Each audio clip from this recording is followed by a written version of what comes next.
हमारी आत्मा सब कुछ जानती है। हमारा भूतकाल कैसा था, वर्तमान कैसा गुजर रहा है और भविष्य में क्या होने वाला है। इन सभी बातों की जानकारी हमारी आत्मा को होती है। इसके बावजूद भी यह खामोश रहती है और हमें हमारा कर्म करते हुए देखती है। कई बार जब हम मुसीबतों में होते हैं या फिर गलत रास्ते का चयन करके बुरी तरह से फंस जाते हैं, तो हमारी आत्मा हमसे संकेतों के जरिए बात करती है। हमें चीजें को सुधारने में मदद भी करती है। बहुत शक्तिशाली होती है यह आत्मा, इसीलिए तो इसे ईश्वर का अंश कहा गया है। आत्मा के अलावा शरीर के सभी अंग नश्वर और मिट्टी के बने हुए होते हैं, जो कि पूरी तरह से भौतिक संसार के नियमों के आधार पर चलती है।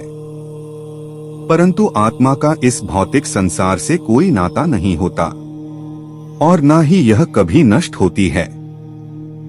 आत्मा अभौतिक संसार से आती है, जो कि ईश्वर का अंश माना जाता है।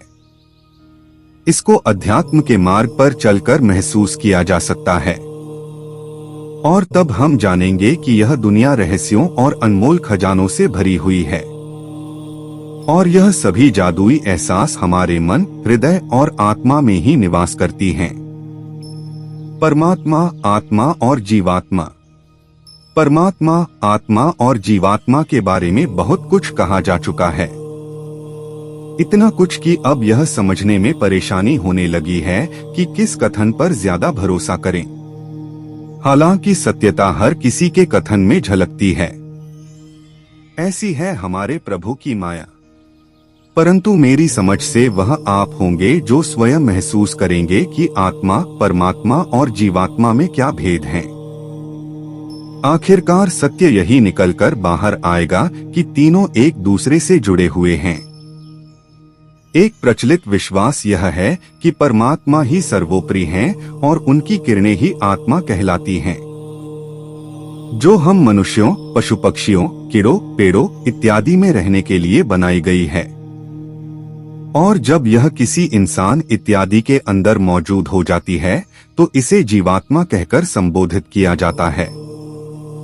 यह विचार कहीं से भी गलत नहीं लगता, पर इसे बारीकी से समझें तो, और यह मेरी कोशिश है क्योंकि इसके बारे में हमें महान ऋषिगण बेहतर बता सकते हैं, तो मेरे अनुभवों को जरा क्षमा कीजिएगा। एक ऐसी भी विचारधारा है कि आत्मा और परमात्मा एक ही हैं और इसमें जरा भी भेद नहीं है, सिवाय इसके कि आत्मा परमात्मा का ही छोटा सा या बेहद छोटा परंतु जरूरी अंश है और यह हर जीवित प्राणी के भीतर रहती है। मगर जब हमारे मस्तिष्क में यह भावना आ जाती है कि यह आत्मा मेरी है और हम स्वयं को मैं का बोध कराने लगते हैं, तो यह आत्मा जीवात्मा बन जाती है। इस मैं के बोध को हम हटा देते हैं तो हम एक बार फिर से परमात्मा की शरण में पहुंच जाते हैं। तो अपने इस मैं के बोध को कैसे हटाएं ताकि अपनी आत्मा को परमात्मा से मिला सकें? इसका जवाब बहुत ही सरल है। मैं के बोध को हटाने के लिए उन चीजों की त्याग करने की आवश्यकता होती है जिससे मैं का बोध उत्पन्न होता है। हम जानते भी नहीं हैं कि हम स्वयं ही परमात्मा और आत्मा के बीच आकर खड़े हो जाते हैं और इस दुनिया की चकाचौंध में खोकर परमात्मा पर से विश्वास खो देते हैं और खुद को उनसे दूर कर लेते हैं। जब हम मैं का बोध अपनी आत्मा को करवाते हैं तो हमारी आत्मा अपनी प्राकृतिक गुण के चलते त्याग करती है और हमें वह करने देती है जो हम करना चाहते हैं। जबकि हमारी आत्मा खामोशी से इस इंतजार में बैठी होती है कि कब हम इस दुनिया की चकाचौंध से बाहर आकर एक बार फिर से यह जानने की कोशिश करेंगे कि ये जो चीजें हमने बनाई, खरीदी या जिसका नाश किया, वह सभी की सभी कभी अपनी थी ही नहीं। यह तो बस परमात्मा तक पहुंचने की इस यात्रा में कुछ समय तक हमारे साथ रही और उन सभी चीजों का एक तय समय पर आपका साथ छोड़ना पूर्व निर्धारित था। और जब हम इन भौतिक चीजों के लिए शोक मनाते हैं तो हमें माया अपने प्रभाव में ले लिया करती है और तब हम मन, मस्तिष्क और हृदय से कहीं खो से जाते हैं। जिंदगी यूं ही नीरस चलती रहती है, बिना किसी उद्देश्य के, जिससे निजात पाने का बस एक ही रास्ता शेष रह जाता है।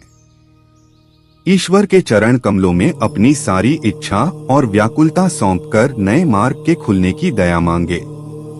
नया मार्ग हमें निरंतर हरे कृष्ण कृष्ण कृष्ण हरे हरे, हरे राम राम राम हरे हरे मंत्र के जाप से जरूर मिल जाएगा।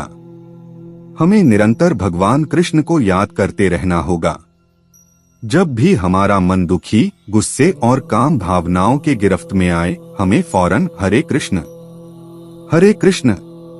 कृष्ण कृष्ण हरे हरे, हरे राम राम राम हरे हरे मंत्र का जाप शुरू कर देना होगा और निरंतर कृष्ण को अपने मन और हृदय में धारण करके रखना होगा।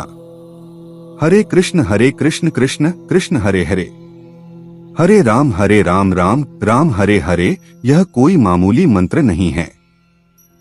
इसका हर एक अक्षर भले ही भौतिक दुनिया यानी कि हमारी दुनिया का है, परंतु इसका उच्चारण आध्यात्मिक जगत यानी कि स्वयं प्रभु नारायण की दुनिया का है। यानी कि यह अभौतिक उच्चारण आपके समस्त दुखों को बस पल भर में नाश कर सकती है। इसका यह हरगिज मतलब नहीं कि इस मंत्र का उच्चारण करने से हमें कभी भी दुखों का सामना नहीं करना पड़ेगा। हम भौतिक जगत में रहते हैं तो हम पर इसका प्रभाव भी जरूर पड़ेगा, मगर हरे कृष्ण कृष्ण कृष्ण हरे हरे, हरे राम राम राम हरे हरे का जाप करने से हम अपनी आत्मा का संपर्क परमात्मा से करवाते हैं। और जितनी देर तक हमारा मस्तिष्क और हृदय परमात्मा में खोया रहता है, अभौतिक जगत में खोया रहता है, हम उतना ही खुद को ऊर्जावान पाते हैं। इस तरह से हम वो सारी जानकारियां बिना किसी के जाने अभौतिक दुनिया से अपने मस्तिष्क में उतार लेते हैं, या यूं कहें कि डाउनलोड कर लेते हैं। इससे हम प्राकृतिक तरीके से अपने आप अपनी समस्याओं को दूर या उसका समाधान निकाल लेते हैं। यहाँ ये भी जान लें कि हम भले ही परमात्मा को याद करना छोड़ दें, परंतु वे हमें कभी नहीं भूलते। उन्हें यहाँ इस भूमि पर पैदा होने वाले हर एक जीवित प्राणियों का बोध है। इसलिए तो कहते हैं, जब भी आप परमात्मा को याद करेंगे, वह फौरन आपको अपनी शरण में ले लेंगे। फिर भी यह जानना जरूरी है कि वो कौन से 7 सबसे बड़े पाप हैं जो हमारी आत्मा को परमात्मा से दूर कर देता है। 1. अभिमान, 2. ईर्ष्या, 3. क्रोध, 4. आलस्य, 5. लोभी, 6. पेटू, 7. कामवासना। इन गुणों का अपने भीतर आकलन करें और इसे कम करने की रोजाना कोशिश करें। आप इन 7 तो बीमारियों को खुद से जितना दूर करेंगे, ईश्वर आपके उतने ही निकट आ जाएंगे। कम से कम इनमें से कुछ विकारों को तो आप निश्चित ही स्वयं से दूर कर सकते हैं। अपनी आत्मा की ताकतों को बाहर आने दें। आपको इस बात का एहसास भी नहीं है कि आपकी आत्मा कितनी शक्तिशाली है, और आपको पूरे विश्वास के साथ इसकी ताकतों को बाहर आने देना चाहिए।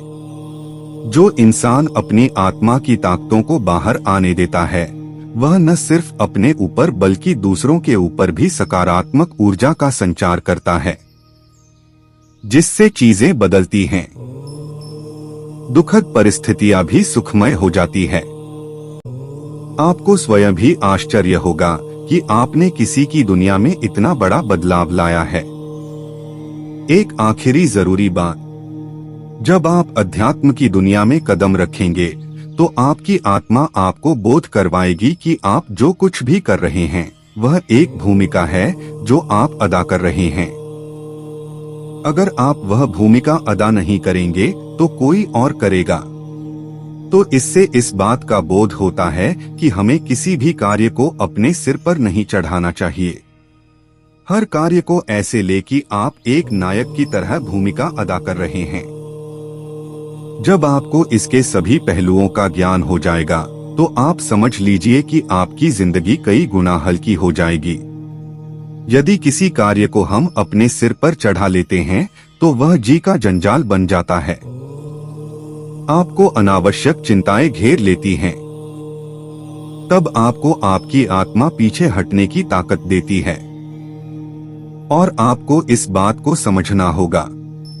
गुस्सा, चिंता, परेशानियां, नफरत इत्यादि से पीछे हटने की ताकत, चीजों को अपनी स्थिति पर छोड़ने की काबिलियत सीखनी होगी। आप हर समय अपनी परिस्थितियों से नहीं जीत सकते, इसलिए जाने दें। आपको स्वयं को इन परिस्थितियों में घोलने की जरूरत नहीं है। आप बस यह समझकर पीछे हट जाइए कि अभी तक आपने इस कार्य में, जिस कार्य से यह नकारात्मक परिस्थितियां उत्पन्न हुई है, उसमें आप किसी नायक की तरह भूमिका अदा कर रहे थे। अब आपको इस कार्य से तकलीफ हो रही है और अब आप पीछे हटना चाहते हैं। आप अपने मन में उठ रहे सभी विचारों से पीछे हटना चाहते हैं। आपका इससे कोई लेना देना नहीं है। आप महसूस करेंगी कि आप स्वतः काफी हद तक उस मानसिक विकारों और परेशानियों से पीछे हटने लगेंगे। और यह है हमारी आत्मा की पीछे हटने की ताकत।